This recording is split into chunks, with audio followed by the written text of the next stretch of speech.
Namaste, everyone. Hope you all are doing well. Thank you so much for taking the time to connect and join. So before we begin, let's just close our eyes. Let's sit upright. Let's just move into a deep breath awareness together.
Just bring all your attention into the heart. Breathe in and out of the heart, relaxing on every exhalation, your whole body.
Just place both your hands on your heart and just soften your heart and just connect with the sacred.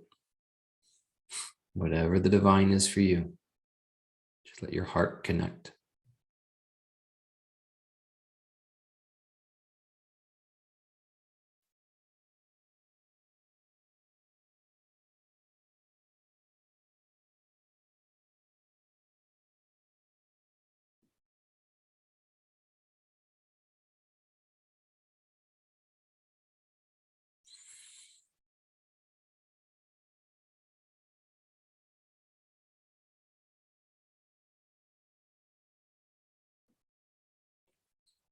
And we're going to ask that presence to just fill our hearts, fill our bodies, fill the whole room we're in.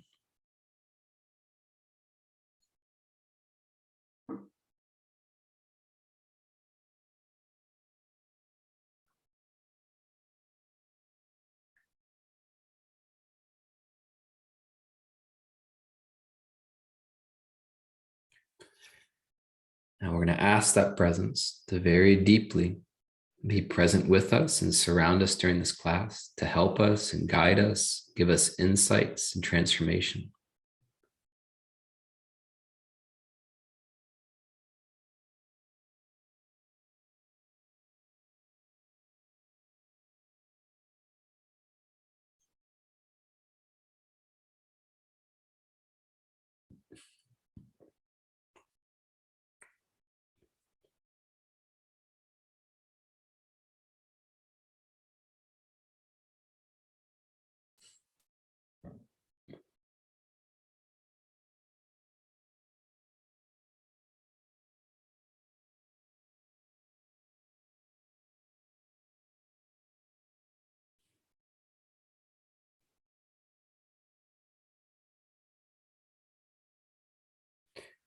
Just lower your hands. Slowly open your eyes.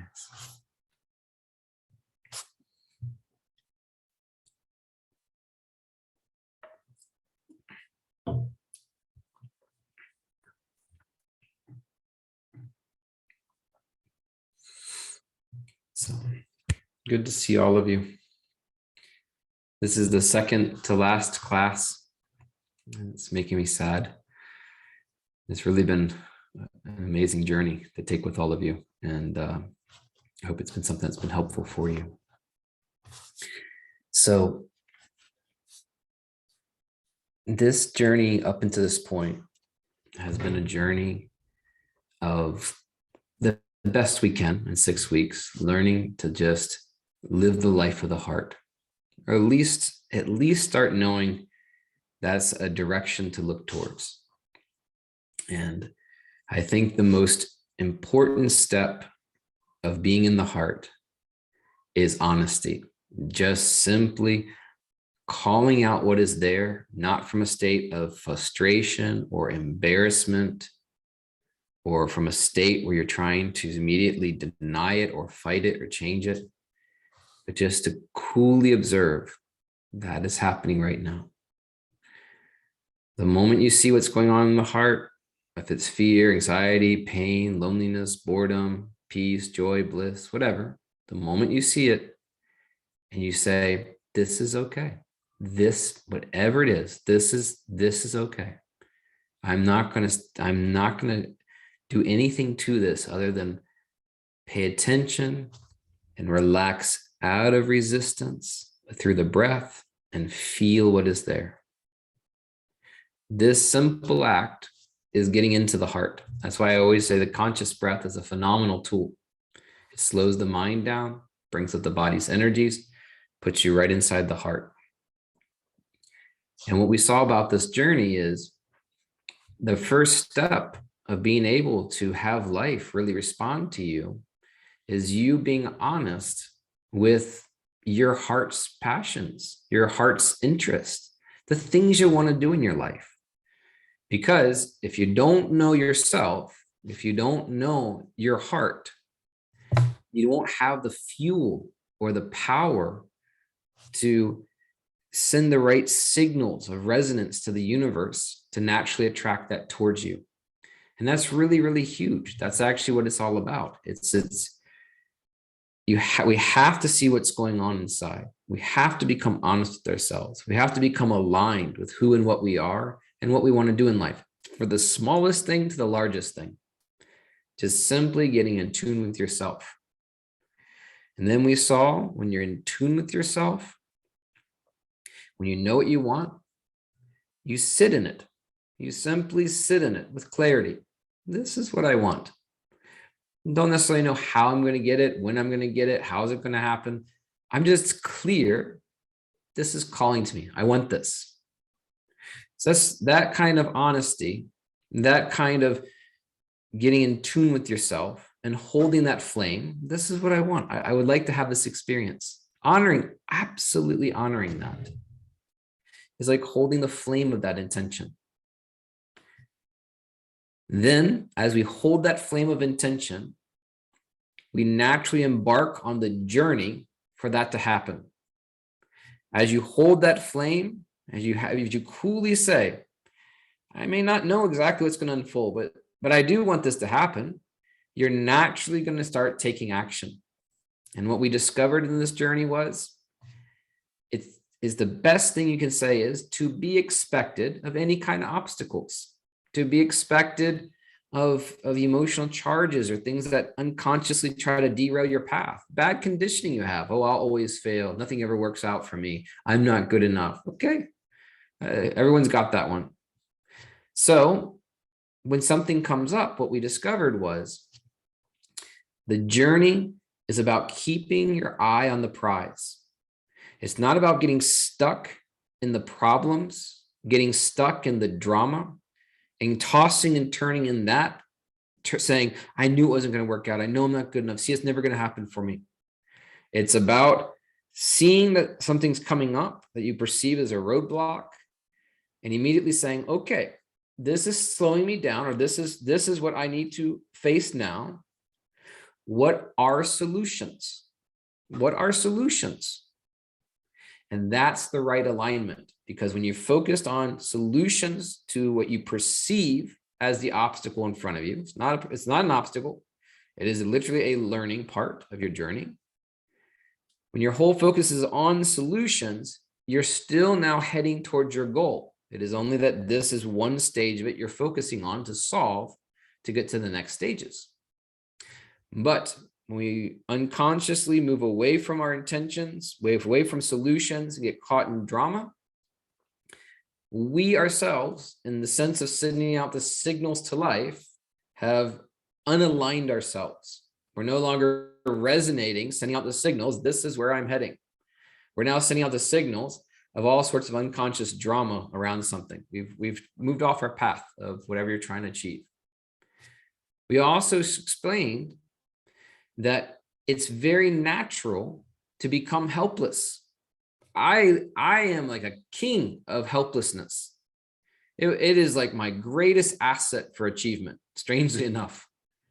How many times do I want to go do something? I want something. I want to grow something. I would like more income. This, whatever, you name it. And I come to a place where I realize I'm stuck. I have no idea what's next. But I get to this place where I go, got it. It's not about hopelessness. It's not about failure. It's about relaxing in that moment, saying, I'm stuck. I'm helpless at this moment. I'm clear what I want. And I'm sending out the signal to the universe, help. This is now your turn. You have to respond. And I relax. Within 1 day or 2 days, the whole thing sorts itself out. Something else comes into alignment. It's something very fantastic. Helplessness is a phenomenal tool. That's why in the effort towards things, it's not about blind effort per se. When you're in the flow of your passion, you'll be busy, but it doesn't exactly seem like work, even though it can be hard work that you're doing. And when you get stuck, it's not a failure at all. It can be a moment just to relax and be helpless. Keep your eye completely on the prize. Total focus. This is what I want. Somehow, I don't know what's next. I'm going to relax. We also saw how it's very natural that there's different stages of sheer excitement or energies in achieving something. When you start something, you dive into it with such excitement, it seems like sheer joy. But there's a moment where that excitement dies and you become kind of bored. That was the opening stage with the dip at the end. You now just need to take a break and then say, okay, now I need to get in and do the tedious work. I need to see this through. Whole different energy, whole different personality, the middle stage. This is where you show up, you march to the rhythm, you get your work done, you do it, you put in your time, you allot time for it, your responsibility, and you see it through coolly. You go for it. You get to a certain point, it's like 90% done. You're already showing all your friends, whatever, you're already talking about it. There'll naturally be a dip. It's a whole, as though a lot of people give up at that point, actually. They put it on their shelf, like, oh, I'm almost done. I'll finish it next year. Like, never gets done. That's why you need to relax and say, got it. I must now come back with a different framework of closing energy. It's a totally different personality. And you got to see the project, see the passion, see whatever it is that you're achieving, see it all the way through to the nth degree. You totally go for it at the end. Then you'll watch a lot of success come out of that whole thing. But people don't understand that first burst and that dip. They think, oh, it's not meant to be.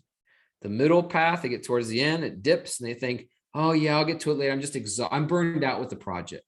And they don't realize, no. It's just a different kind of energy to close the whole thing. The other thing that we realized is life is mechanical on one level, that you hold the flame of intention. You head towards what you're trying to head towards. As you head towards it, you put in your effort, life seems to correspond. Life seems to reflect. But where I feel the Western people have gone wrong compared to an Eastern philosophy of Hinduism specifically, is that our minds are so conditioned in science, which I can't say is wrong. I think it's actually a healthy thing. The mind's actually conditioned and heavy logical thinking to some extent. It's built technology. I mean, like look at your iPhone, how extraordinary. That's from the mind. How amazing, right? So the mind will try to sum up principles and wisdom and feel as though it's me doing everything. I just do these things and life just somehow blankly responds. The mind's so small in its perspective. It can't really see what it can't see per se. It's just sort of blind. What you realize as you flower is that, yes, you held on to an intention. Yes, you gave clarity to life, but the intelligence of life, the vast, unknowable, incomprehensible, is what responded. That you're experiencing in this body being a part and parcel of the vast universe. Everything is consciousness vibrating. Everything is that one consciousness, so supremely, incomprehensibly intelligent. And your heart says, I want this. And life says, absolutely. But that absolutely is out of the love of the whole, not from a judging divine, but literally an expression of love for itself to experience itself. So as we really flower, we realize being clear, having clarity about what you want is powerful. Being aligned, focused, a focused mind, what amazing tool. Having the heart feel, this is what I want. But when you soften that heart, and like a friend out of love and connection, you say, can you please, this is what I want. I would love this. Please help me. This is what I want. I'm asking the universe for this. There's something so powerful when the heart softens and relates in a human, authentic, heartfelt way. The mind, a lot of times, is trying to do things, but the heart is not having a chance to truly express with the power of feeling and emotion. It doesn't have a chance to really engage. So that's why, for me, the principles of intention and the principles of the relating to the divine are two sides to the same coin. One is a rigidity of the mind, which is necessary, a focused, clear mind. And the other is the heart feeling love, the heart relating, the child in you going beyond the realms of logic and principles and the right way to do things. The heart just saying, please, the heart asking. When the heart communicates, the universe responds. So that's why there's a value in knowing the focused energy of clarity, the focused energy of honesty and integrity, the non-resisted heart and being present. These are all principles, very powerful ones. It's the secret of the yogis. But there's something else when the heart lets go and becomes the child again. And the child just asks, the child relates. The universe responds to that. That's the great principle, that life or the divine, it literally mirrors the relationship you have. That the divine is dependent on your relationship to it. So as you craft that relationship, the universe, that intelligence literally responds. It meets you right there. So I have found my life being a life of focus. I say my success to this point would be like this. I show up when I get hurt and I process. As much as possible, I live the life of the heart moment by moment. I try to make it the single greatest focus of my life is being in the heart as a vast silent witnessing as much as possible throughout the day. I found that's the secret engine to not put out unwanted or unconscious signals to life. It keeps me free and clear in the heart. When I get triggered and hurt, which I do all the time, when it happens, I process it. I absolutely take responsibility for my self-healing. That helps me so much. Then I'm in the path myself of fulfillment. So I honor what my heart wants. I honor the experiences I want to have in this lifetime. And I don't know all of them. I don't know I'm going to go do as I get older, but I honor the fact that when I see something, my heart says, I really want that. I take a moment and say, absolutely. Yes. I say yes to that. I say yes to life.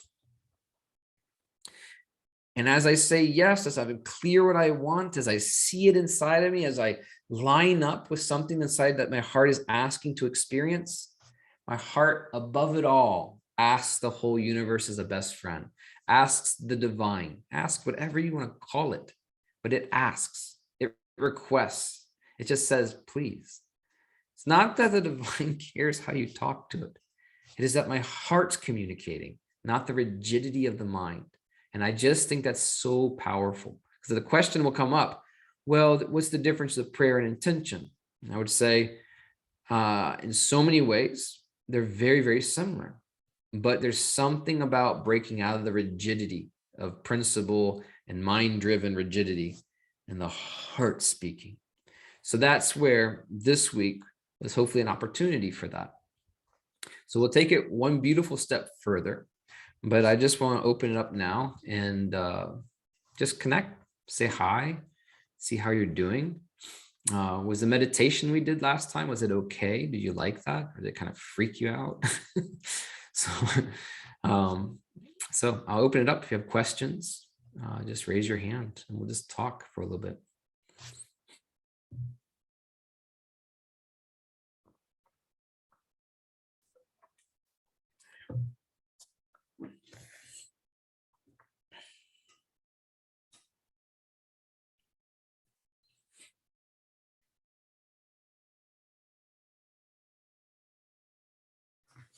How you doing? Hey, Leanne. Let me fix that thingy. Hold on. This will allow you to unmute. Please go for it. Hello again. Good to see you. Good to see you too.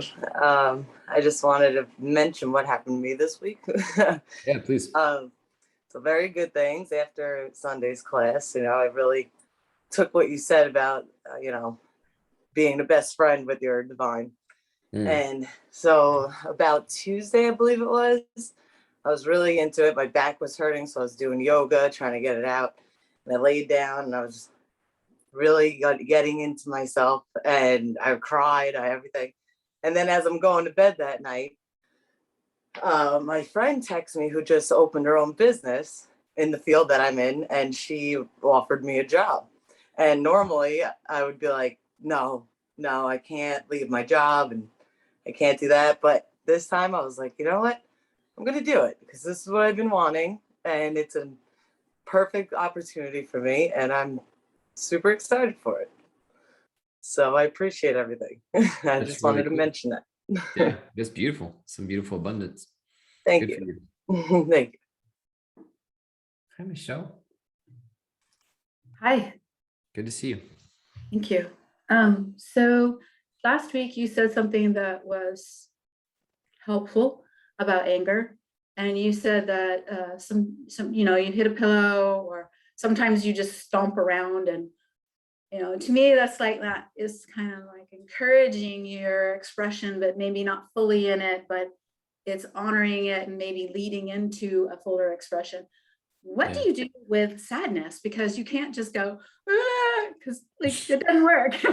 You go, darn, it didn't work. But like, it's like I have sometimes like milder expressions of sadness that maybe go on and on for several days, but I can't like fully get into it and release it. It's like, what do you do with sadness? Anger has some possibilities, but sadness, or even fear, like fear can be hovering on the outskirts there, but like, how do you enter into it? You can't just go, you can't fake it. Yeah. You can kind of enter slowly with anger, but what about these others? Yeah, this is a phenomenal question. So I'll talk on that for sure. It's so fascinating because, like, remember how I was mentioning, like, you kind of like that like whatever's inside that's uncomfortable is like a fire, and like learning to just pay attention inside is like getting closer to the fire. But the more you get close to the fire, the more the mind's very active of like, why is this here? I don't want this to be here. When's it going to go away? I can't live like this forever. And I don't like this. The mind starts really freaking out. And then there's just one stage after that where you step into the actual act of experiencing the heart, and the mind actually goes silent. And you have to be in a slow breath. You have to be very focused, and you have to allow yourself to feel. So let's just look at the sage, because that's a great marker, of this. What makes the sage the sage? I honestly don't think it's mysticism. I don't think somebody goes, oh, I can see through my third eye. I don't think that makes a sage, in my opinion. So many people, crazy people, can see through their third eye. What makes a sage, right? Why you enjoy their presence, like a great master, great teacher, whatever. Why you like their presence is because they're doing this one single act. And it is like the one act of all inner transformation. It answers every one of those questions. And it's just this one act. And they realized it was the one thing to do, and they made it a habit. They be obsessed about it. They realized this is the most important focus of my life, because all else gives rise to internal suffering and hell. So what that one act was, and what the answer to all of those questions are, because it's such a great question. What do you do, even with a small grind of boredom? Like, how do you get out of that? Is that all spirituality, hopefully, is leading you to, regardless of how you feel, regardless if pain is there, sadness is there, fear is there, anger is there, or peace or joy, regardless of the spectrum, your only focus is completely breathing, resting out of all resistance, and feeling the beingness inside.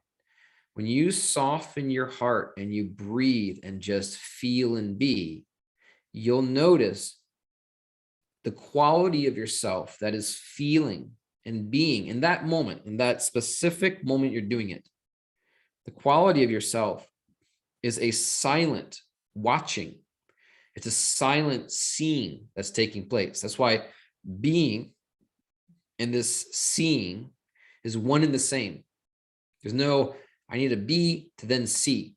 There's just when our attention, our whole gaze is here, and it's just about breathing and softening and feeling, you'll feel a sense of weight to you, like I amness. There's an I amness. It's in your present, and you just are. This is that act. This is that single responsibility in spirituality.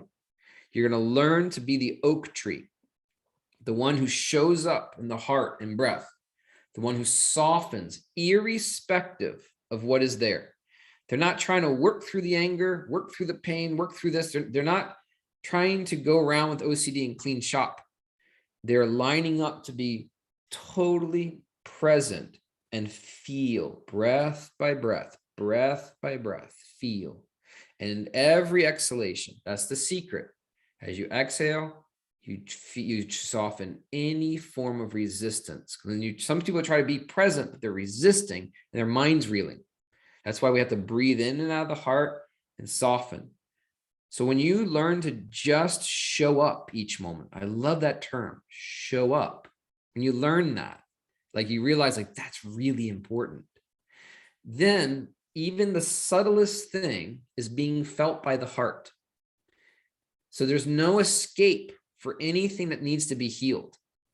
There's no ambiguity. There's no like, I don't know how to get to that and I'm confused. No, when you're present, your heart is open or free from resistance in that moment. And you don't care what is there. You're just simply experiencing. That is the state of the sage. And it's not difficult at all. That's the real catch about spiritual awakening. I always tell people, Freedom does not take time. It is not you practice these things and one day you somehow figure it out. When you truly just stop and fall into your heart and soften and just experience whatever is there, feel breath by breath, that is the freedom. There's nowhere else to go. So this act is something that cleans up everything that remains, that's left. And this act, this simple breath and feeling, is something that when you catch on to it, you realize when I'm fully in that, I'm not psychologically struggling about anything. When I'm fully in that, fear starts actually fading off because the mind can't hold on to any story. When I'm fully in that, when I'm truly identified in the act of seeing and being, just experiencing, there is no future and there's no past. You realize that I feel at one with all of life. So the illusion most people have is they're waiting for enlightenment to find them. They're waiting for their big moment. And I'm telling you, it's actually nothing like that at all. The only big moments a person has is some peak experience. And that's the farthest thing from awakening. It's just a big experience. Go drink ayahuasca. There you go. But when we just realize it's really that simple and it doesn't take time, it's just right in front of me. That's when you start bringing it into everything you do. You start making it a way of life and everything changes at that point. Your whole world flowers. So this was my big misunderstanding about spirituality, where I felt I lost a lot of years waiting for my big, huge super enlightenment. And after it failed me miserably, all that remained was what I'm telling you. It was just, I can't do anything. The only thing I can actually do is be as present as possible in the heart, as deeply out of resistance as possible, and feel my beingness, abide in the beingness inside. As I did that, all those other things just naturally work themselves up, etc. So I hope that's helpful. I think that's if that's helpful at all to you.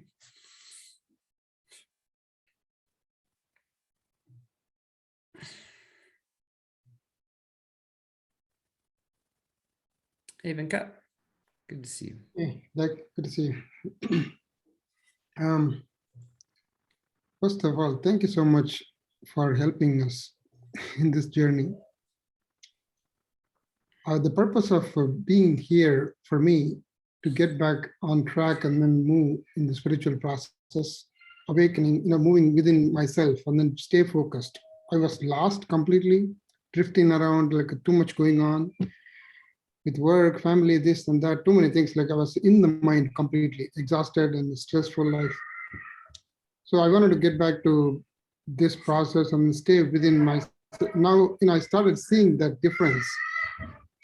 I'm not like completely present all day, but I'm going back and forth. Yeah, it's good. And then in the process, sometimes like it's really, last time when I see, the kid was crying as doing something in a meeting, I was like really frustrated. Why she's doing this, like anger in me, like I was able to see the anger in me really. It was like kind of burning inside me. And then like, I used to really react to that. I used to shout or something, but this time I was not reacting. I was not doing anything. I was really seeing that in me.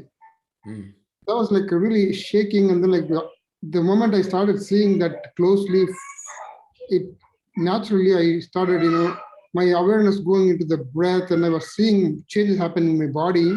Wow. And then I see that very naturally I'm calming down, and then that disappeared. Oh, that's amazing. So this kind of witnessing happens to me throughout the day, on and off. I'm getting better at it. And then even my one-on-one, I used to have one-on-one every couple of weeks, once every other week. So last week I had the one-on-one with my boss. He noticed and said, you started participating in the meetings and your presence is there. You are like more focused now. I get that comment. Okay, I track down how do I get this? Then I see that, okay, this process and this, the blessing that we are doing, the process that we are doing here really helps me knowingly and unknowingly. That's cool. So I just want to bring that here and then to say thank you for you to doing all this for us.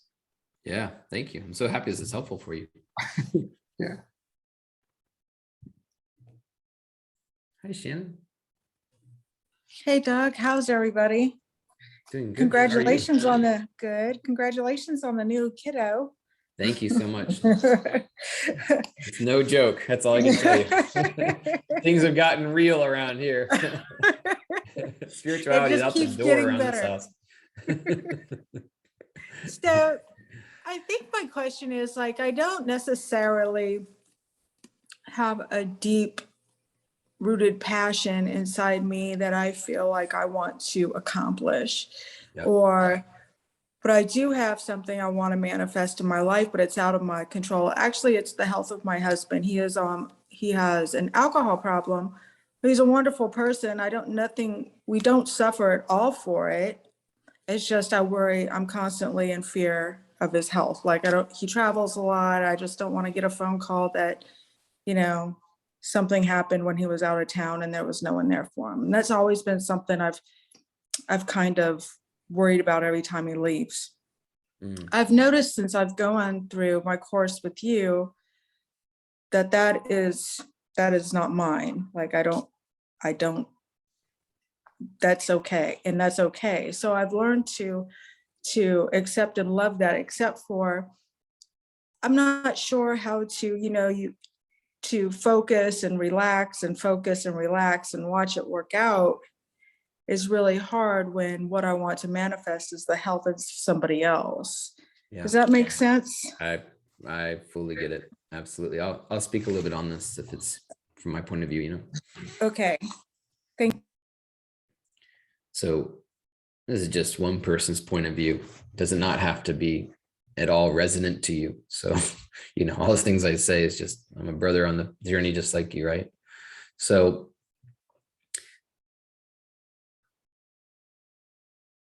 one thing that's really important is, what if, I totally get you having a concern for your husband, but the way the universe works is when we struggle or suffer or fight or resist the actual reality as it is, unfortunately, we end up being the very problem, because we're resonating or we're feeling a certain way that's creating an inharmonious aspect inside ourselves, which is abrasive to reality itself, So what I have found for myself is like this. There's lots of different things like that I struggled with. And what I tried doing is I started realizing I have an idea. It's one thing to be concerned about something and hold a beautiful intention, but it's another thing to actually struggle emotionally or suffer over it. And that's actually something that has to heal inside of me. So what I would do is I would let myself be affected by the situation. Like, let us say your husband goes and travels, and again, that worry's coming up. It's like a pretty serious deal. The whole thing is use that opportunity while he's on travel to actually sit down, breathe, and feel into the actual sensation. Just remember, like when it comes to hurt, worry, or pain or anything, it's a sensation we're talking about. Breathe into and feel, fall in love with, embrace that actual sensation, breath by breath. And what's going to end up happening is you're going to realize, whoa, there's a lot more underneath this quote worry towards him than I was even conscious about. Maybe it's, I don't want to be left alone. I don't want to grow old alone, or it's something else. It's maybe a deeper experience that was just trying to unearth itself. So the moment you actually get in touch with the actual fear, the grip, the pain, the frustration, the helplessness around this, it will heal. It will. When you do that, all of a sudden, you are strangely enough going to be in complete and utter peace with his choices in his life. Now, there is a stranger thing that actually happens where the very thing that you were struggling with, when you healed completely, where it's not even in your reality of real concern, it's just sort of like life will unfold the way it's supposed to. Like it's a complete acceptance. Strangely enough, the other person undergoes a change too. But we shouldn't do this to try to get that change. But these things do always happen. It's a very strange phenomenon. So there was a cool quote I heard once. It was really funny. There was this Buddhist teacher, and she was married. And she was explaining that every day her husband would set the dining room table really messy. And he just would throw the forks and knives down and throw the napkins on top of the plates. And it really bothered her because she was raised to do things very formal and beautiful. So it ate her alive. She constantly like snickered at him, like, make this right, do this. And he never would. Like he would try a couple of days and go back to his lazy ways, you know? And then when she started learning more about Buddhism or their path, whatever path that was, she just realized, I need to stay with this. So she used his situation to allow herself to be triggered. So every time she did it, she would sit back and watch all the anger and frustration, the hurt, even the helplessness of it all happen to her. She said it took like 3 or 4 weeks of just staying with it until there was just no more trigger to it. It wasn't easy, but she just allowed herself vulnerably to experience what was there, to not move away from it, to not get lost in the story, just to sheerly take the experience on. So she healed from it to where she couldn't even remember and didn't even check if he was still doing that. It goes completely out of your reality once the charge is gone. Yet, strangely enough, after she did all that and she healed, he started completely setting the dining room table immaculately. I don't know what that word is. Really beautiful. And that was the joke of that phenomenon, is that there's such a phenomenon like that when it's truly out of your reality, when it's not triggering you anymore, life has its own way of evolving things. So that would be my only suggestion to you, is that heal fully from it and watch what unfolds next, because it's quite miraculous. So hopefully that's helpful. More question here. I'm so blind. It's Robin. Hey, how you doing? Good to see you. Sorry, did I unmute? Can you hear me? Oh, you're good. Yeah. Hi, thanks for taking my question. And I appreciate your answer to that one. I have two questions. One relates to that in terms of bearing witness to what's happening to the earth and humanity. So you're about to ask the question. I'm sorry. Go ahead, please.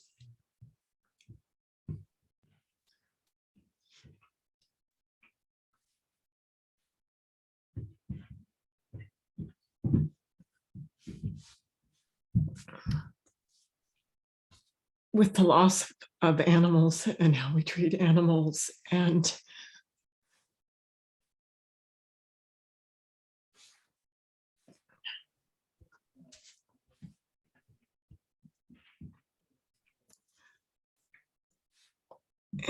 the element of consciousness that's not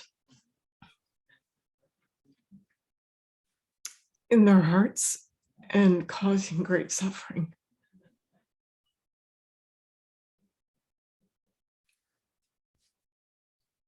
So the dance of being in our hearts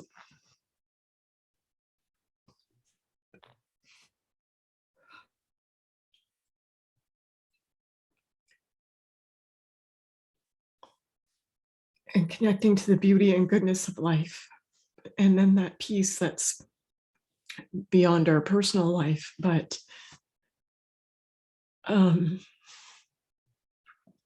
affects so many. And so that element of when leaders are sociopathic and there are forces that impact vulnerable people and all of that element of sustaining and processing the emotion that comes up, but the bigness of it at this point in life. And so the dance between not having Eastern passivity about being engaged in the world with what's happening, but being able to sustain the change from the inside that we want to see in the world. Yeah. And the difficulty of the work that needs to be involved in affecting that change. So you kind of addressed that in the last part, but it feels like there's a bigness to what's happening in the world right now, and Huge. there's beautiful consciousness mobilizing to try and bring a unity and a harmony with life.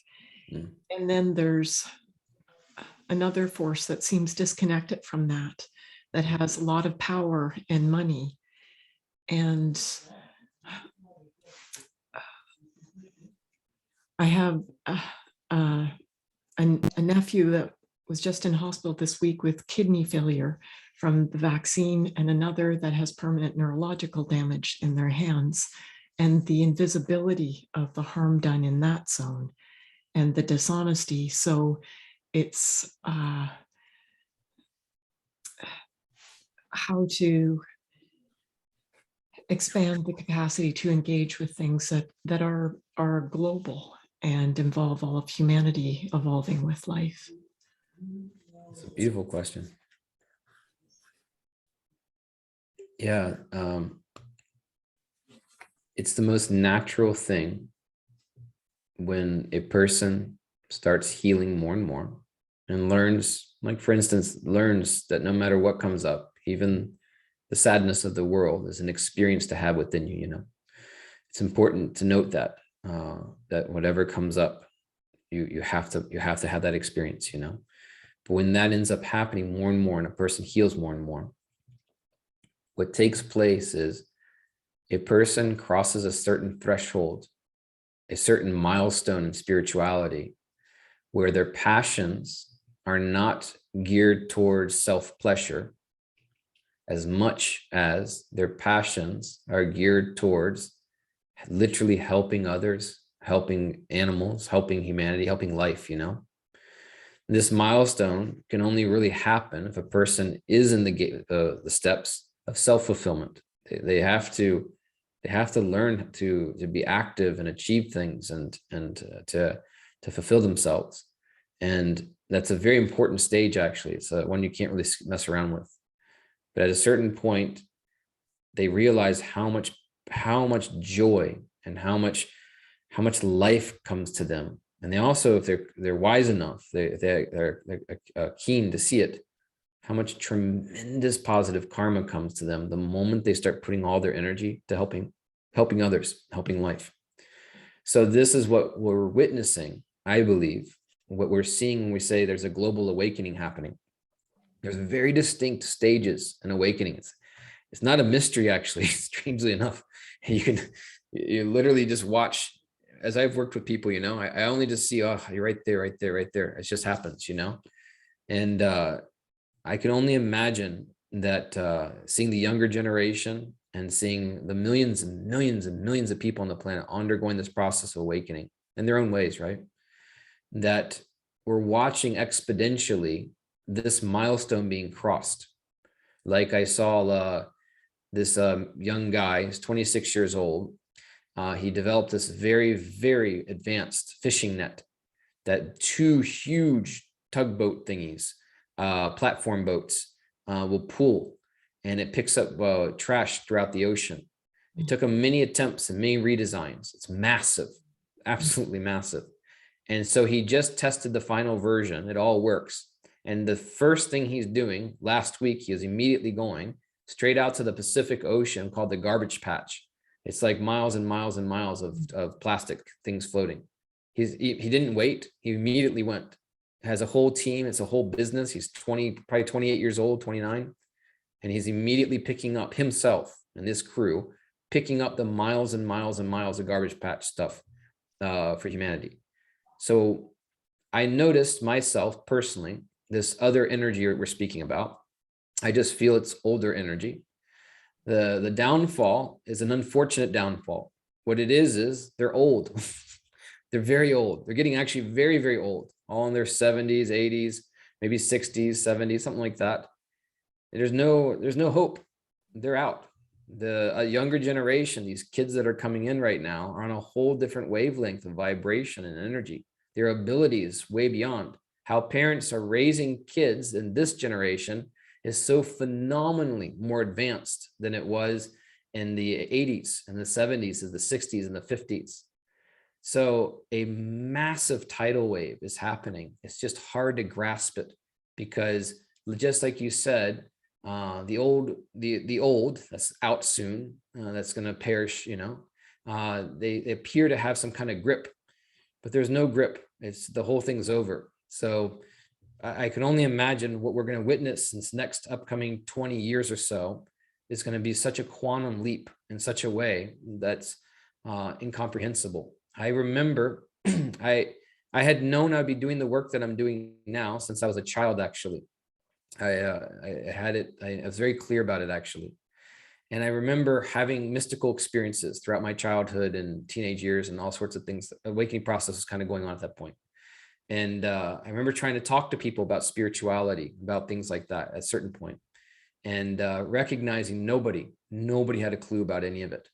That at least the environment that I was in, the society I was in. And now I look back now and it's like, who isn't into growing, working on themselves, healing? And that's happening on a global level. So I think the greatest gift we can give humanity at this point is we must heal ourselves and resonate the state of unconditional love, learning to embrace all that is happening within so we can embrace all that's happening without. That state will consume a person into action, into life. When a person finds completeness, which is a state of unconditional love, they're not questioning what they should do in life. They are literally forced or guided by higher consciousness to be a force of light in the world. Love literally has all the wisdom inbuilt and knows exactly where to go and what to do. And I think that's what we're watching come online in this upcoming decade. I think everyone's going through their healing processes right now, and understanding the heart is where it's at. And we'll be watching collectively this emergence into the heart in a very big way, and a big tidal wave happening. That's how I feel and how I see inside. And I hope it's right, so we'll see.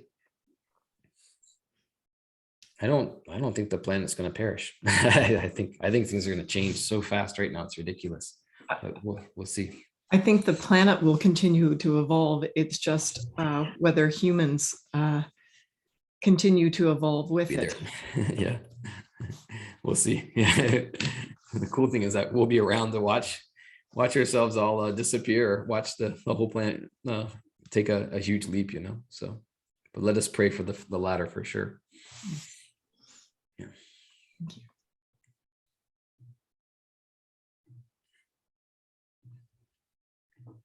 Okay. Cool. Good time. So, as we were speaking a while ago, we were talking about how it's just as though we were sort of inbuilt or naturally have just strong personalities within us. That's one thing that you notice when you have children. Each one's so different. Such distinct personalities are there.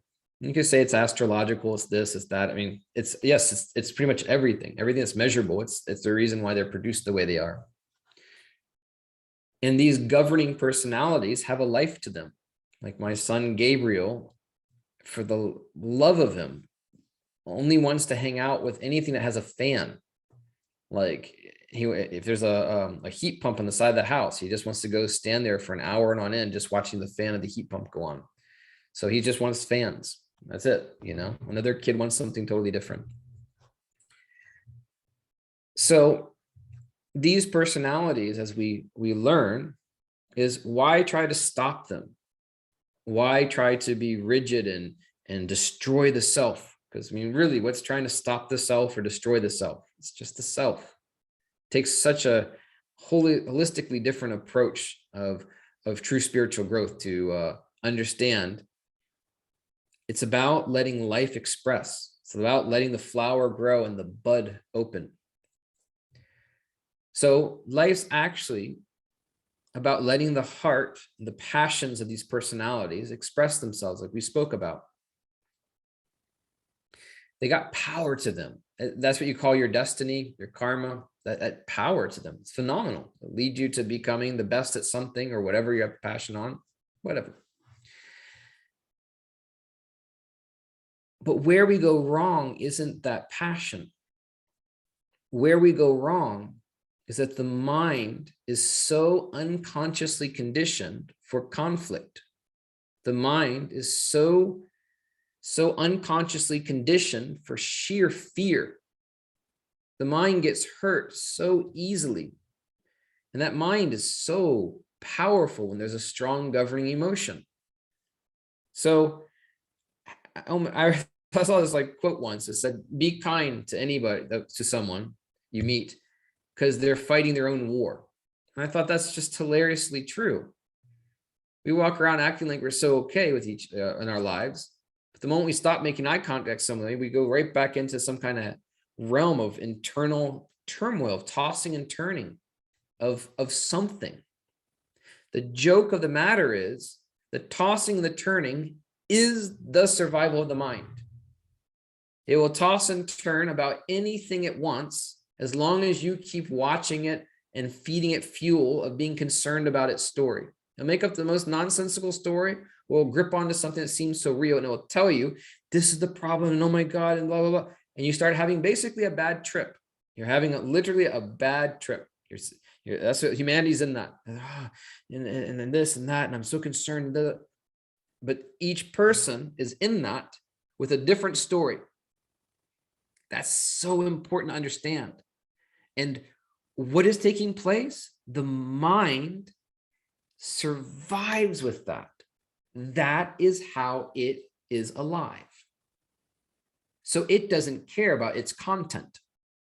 It cares about all of your energy fueling the next thought, turning the mind over to any other thought. It doesn't care what the thought is. It is that it just wants the wheel to spin. And the whole spinning of the wheel, the core is fear. It creates its own fear. And out of that discontent, it's terrified so it's trying to get out of its own fear. It's a snake eating its own tail. So important to see this. It is so important. So this storm inside, some days it's more mild, some days it's hell. This storm is the blockages, is the drain of energy, the drain of focus, is the unconscious intention setting, or puts you in a state of unconscious resonating to the universe a certain thing. This is the derailment, as we talked about.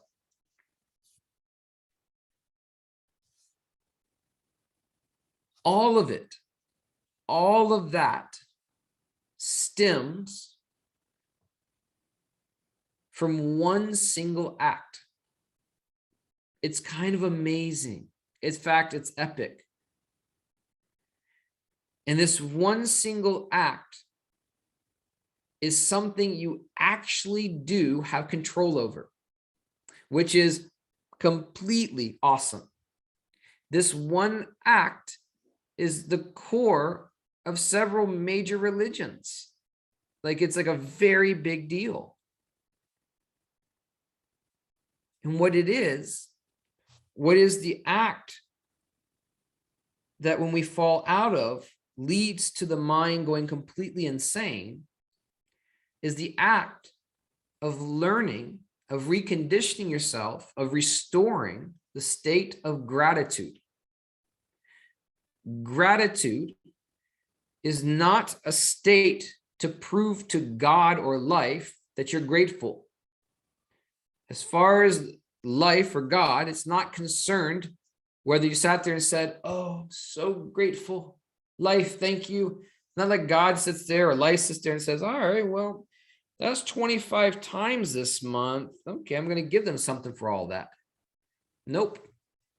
Gratitude is a vibration. It is a state of being. It is literally the state of your heart in a state of non-resistance. Unconditional love, which in my definition, to me, unconditional love is unconditionally loving what is there. Fall in love with yourself is to fall in love with life. Falling in love with yourself isn't the idea. It is the sheer silent awareness of all that is transpiring and expressing a state of acceptance and love.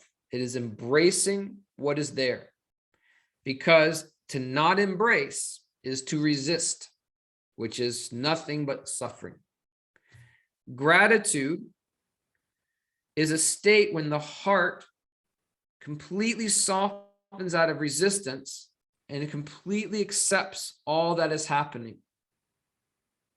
This is the natural state of the heart. Gratitude and unconditional love are two sides to the same coin. It is not, I'm going to practice gratitude to have unconditional love. When your heart softens and you just naturally experience a state of gratitude, that is a restored heart. And anytime the mind kicks up in conflict towards anything, anytime the mind fights a fight, the mind arises in this divisive nature of me versus the world, the good versus the bad, the right versus the wrong. It all stems because we moved out of the simple, humble state of sheer gratitude. When we feel grateful for anything you have in life, when you feel grateful just simply being alive, it is the ultimate state of resonance with creation. It is a state of total potentiality. It is a state free of the unconscious. It is a state that demands you to be present. You don't just unconsciously be in gratitude. Gratitude means you show up, you feel. This state is the bedrock of abundance, health, miracles, manifestation. It is the great state, actually. It's the most profound place to be. It is the natural state of the heart. It is not you're helping your heart feel that. It is that is a restored heart in the moment that you're in experiencing that. Gratitude, when your heart swells in it, is the ending of divisive thinking in that moment. It's the ending of the conflict. There cannot be deep, vast gratitude and some kind of conflict in the mind. There's only one or the other. That's why when the mind goes into fear, goes into divisive thinking, creates the illusion of you being here and life being out there, and that there's a problem now. It's all because we've moved out of the heart unconsciously, and we've moved into the mind in its divisive, illusory thinking. We've gone into the dream mode. We've gone into daydreaming. We're now slaves to the story. And the story always is something called you over here and something called the other over somewhere else, and a right or a wrong, a should or should not, a good or a bad. That is all story. Thought divides reality. Very, very important to understand that. So, gratitude is so epic because it can actually be practiced. Sounds kind of generic, you know? Well, practice gratitude. I've heard that a million times before. I hear you. Probably have to hear it a million times again. That's the reality of it. But when you understand, wait a second, you're saying gratitude is the natural state the heart's supposed to be in. And so when I'm not in gratitude, it's because I've left the heart. My heart's now in some kind of resistance, and I'm in some form of story or struggle in the mind. And the answer is yes, you fell back asleep. So it's not like, yeah, I practiced gratitude a couple of times and cool, man. What's next on my spiritual journey? Is that no. The journey isn't ever about what is next. The journey is about leaving that idea of next and moving into the heart and experiencing what is there. But you're not experiencing it to solve it. You're not experiencing it to get through it. You're not experiencing it so one day you are free. You're softening into freedom itself. You're softening into embracing with love. You're softening into gratitude for all that is. It can be a psychological concept at first, but eventually you'll just realize it's the sensation of gratitude that's what we're talking about. It's not like, well, let me just think of those things that I'm not so grateful for so many things. No. We're trying to restore or trying to show you the feeling of gratitude is the natural state. The feeling of gratitude, the feeling of love, two sides of the same coin, such almost exactly the same thing, slightly different flavors. That's about it. So the one who abides in gratitude, the one who nurtures it and knows that when I'm not in gratitude, it just means I've gotten lost once again in the mind. Like, why do I want to go back there? That's no fun. Sheer fear. When you start learning to hold it, to hold love in your heart, feel love, feel gratitude, feel, embrace.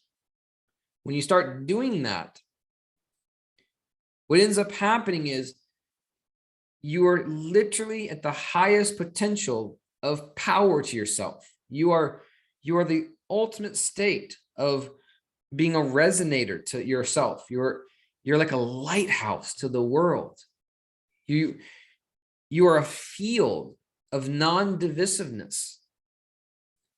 You are a healer by your very presence, because all suffering, all wound comes from a divisive state.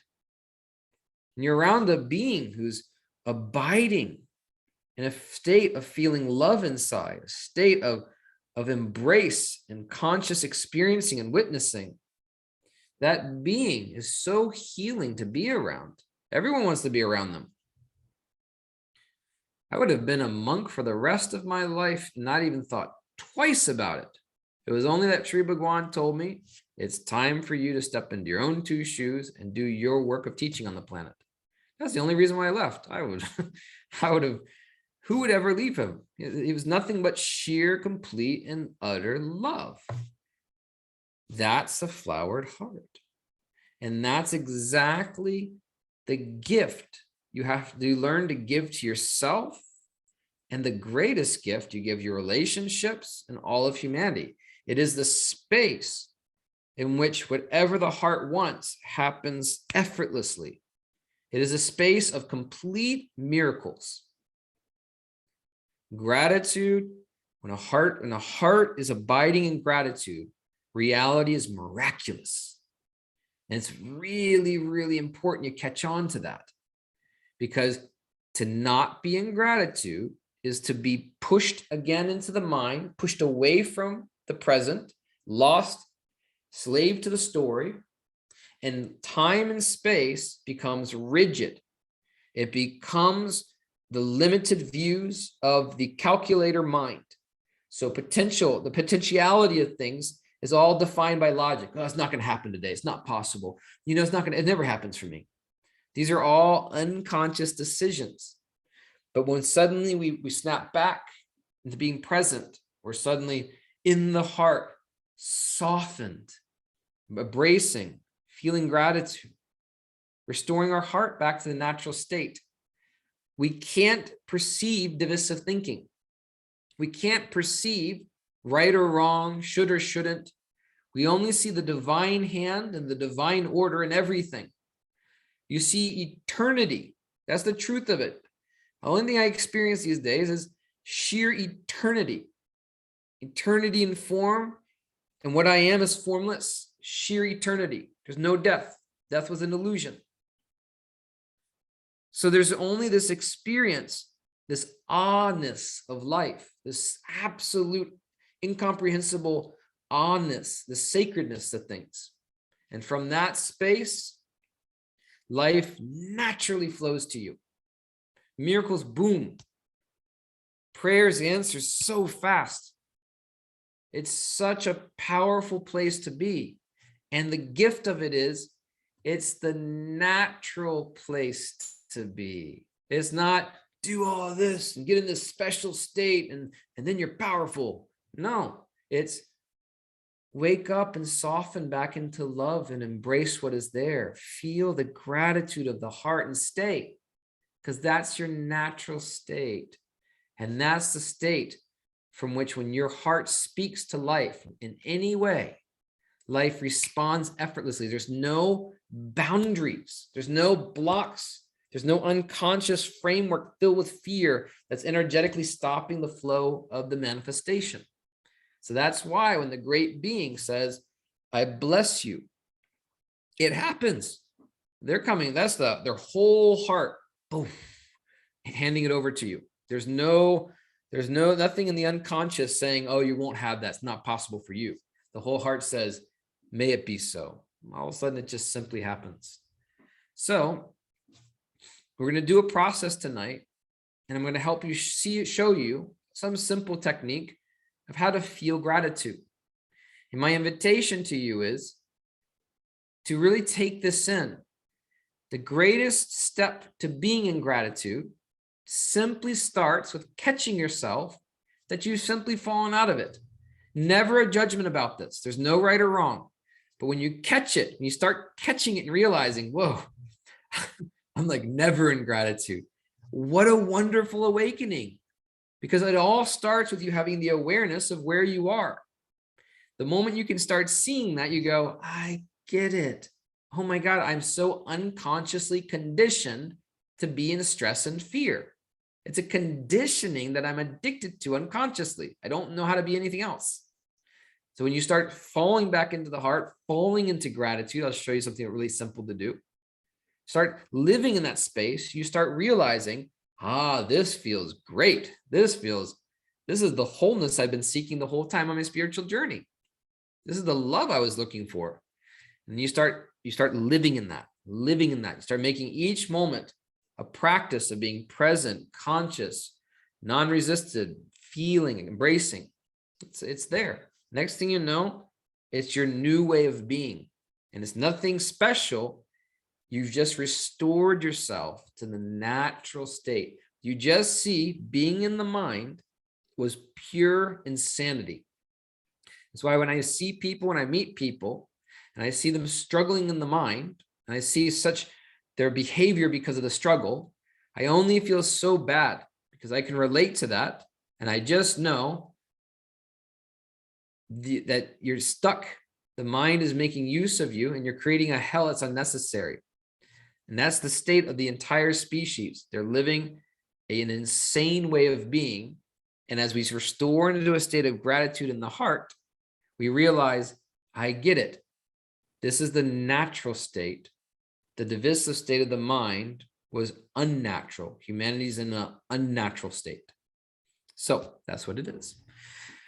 So does this resonate with everyone? Is this helpful? Okay, so let's just take a break for 2 minutes, 3 minutes, just to go to the restroom, and then we will begin this process and we'll go for it.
Okay, so just start with closing your eyes.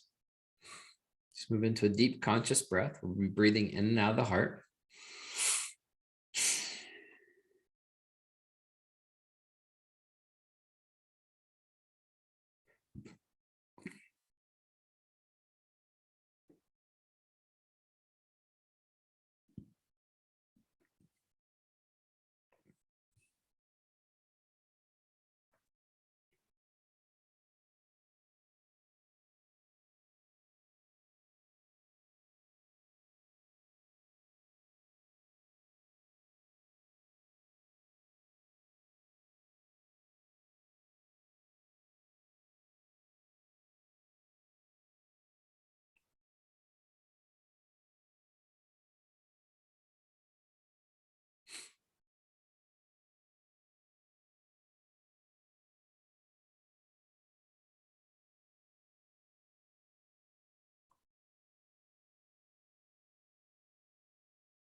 So start with a breath of fire, slow speed.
Go faster.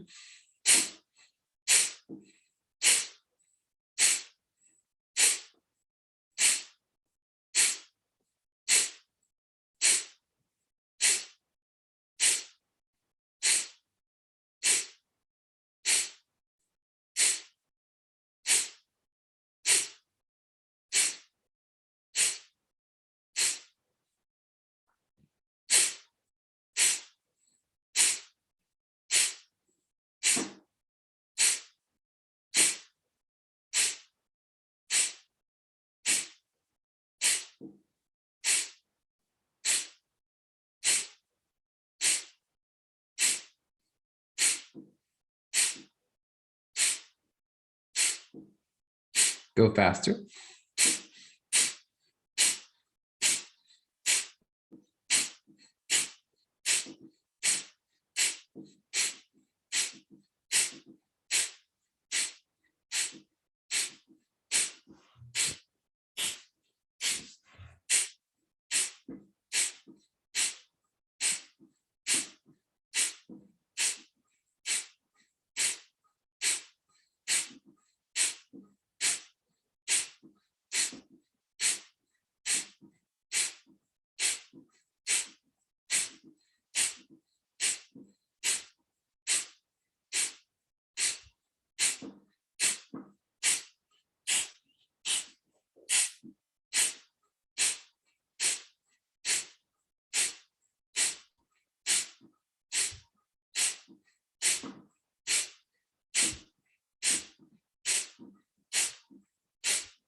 Go as fast as you can. Just give it all you got.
Exhale fully. Hold your breath. Crown of the head.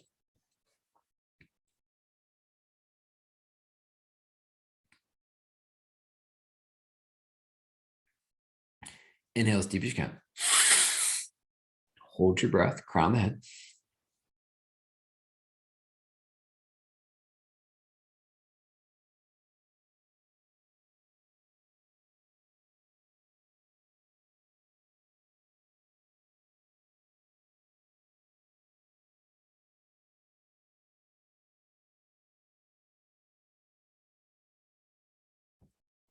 Exhale.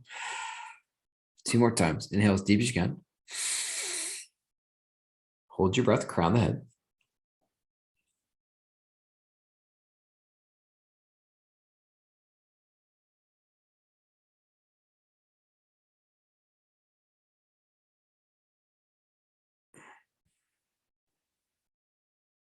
Last time. Inhale as deep as you can. Hold your breath. Crown the head.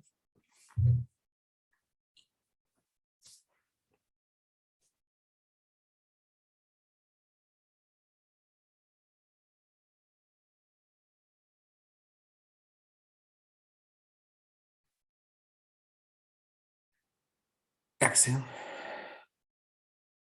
Bring your whole focus to your heart. Breathe deep and slow. Breathe in and out of the heart.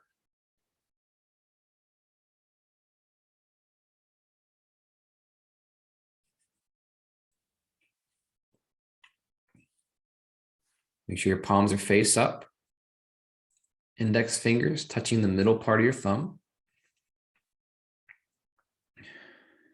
Bring your whole focus right into the heart. We're going to be chanting the word young. You're going to do it so you can feel the vibration right in the heart. And every time you chant, you're going to hold the intention and prayer. The divine flowers and opens your heart to a state of total non-resistance. Take a deep breath. Yang.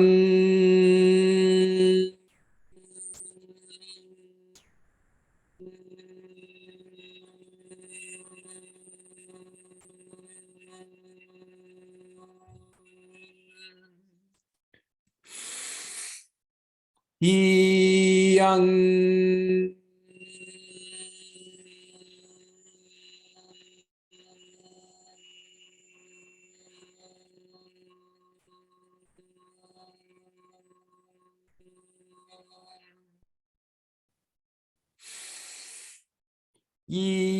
Yang.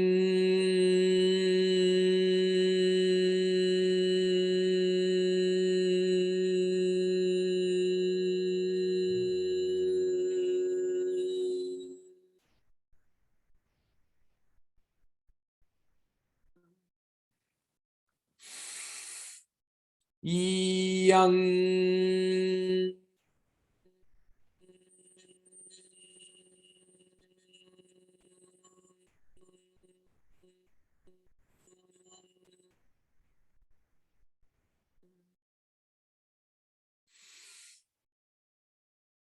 Yang.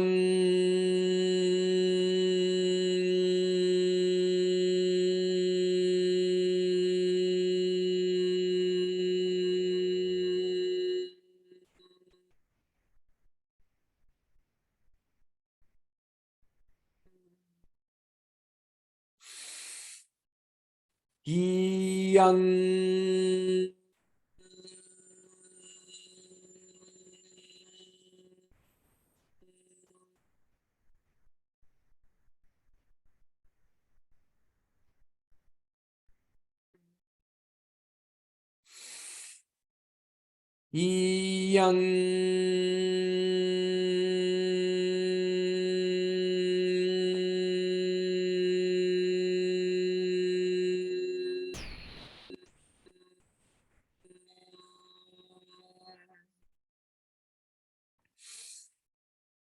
Yang.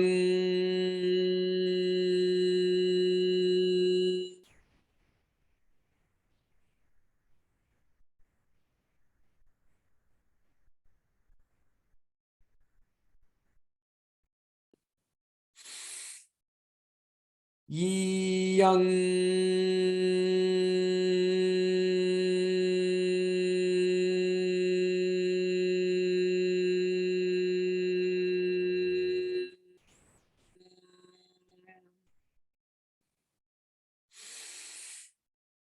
Young.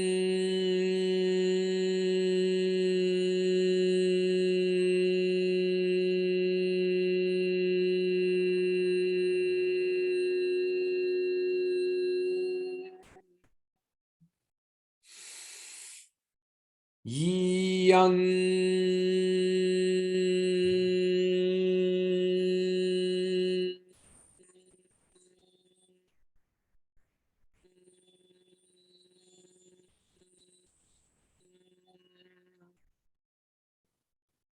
Just relax, breathe deep and slow in and out of the heart.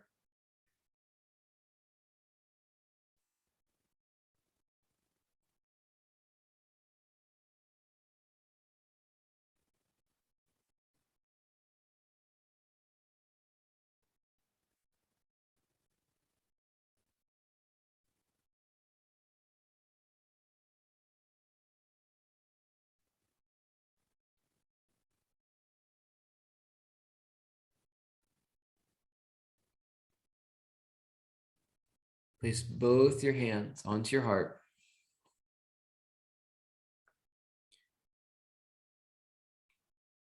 I want you to just feel like a child inside your heart.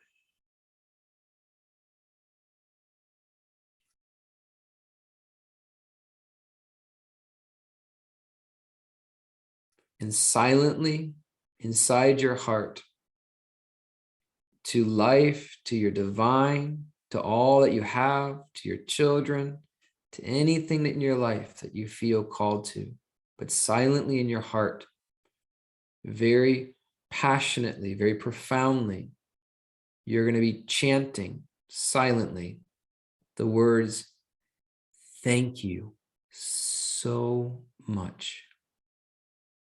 Thank you so much. Thank you so much. Keep repeating this inside of yourself, allowing your heart to start swelling up with gratitude, and allow your whole being to experience this wave, this immersion of gratitude. So do this now. Maintain a deep, slow breath.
You can even put a smile on your face.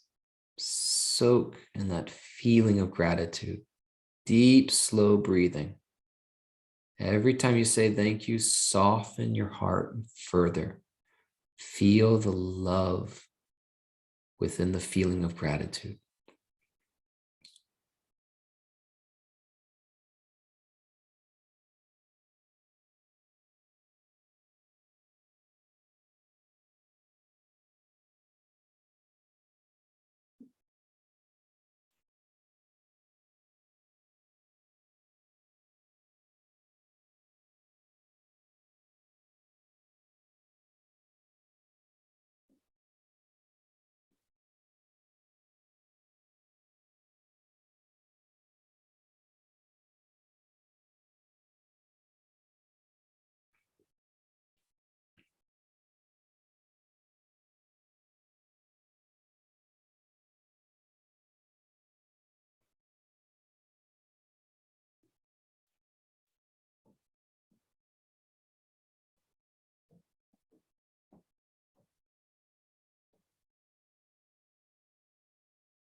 Stay here as long as you can. Allow yourself to soak in the restored state of gratitude. For the rest of this evening, see if you can maintain this state. Keep restoring yourself to this state. Namaste. See you tomorrow on Telegram.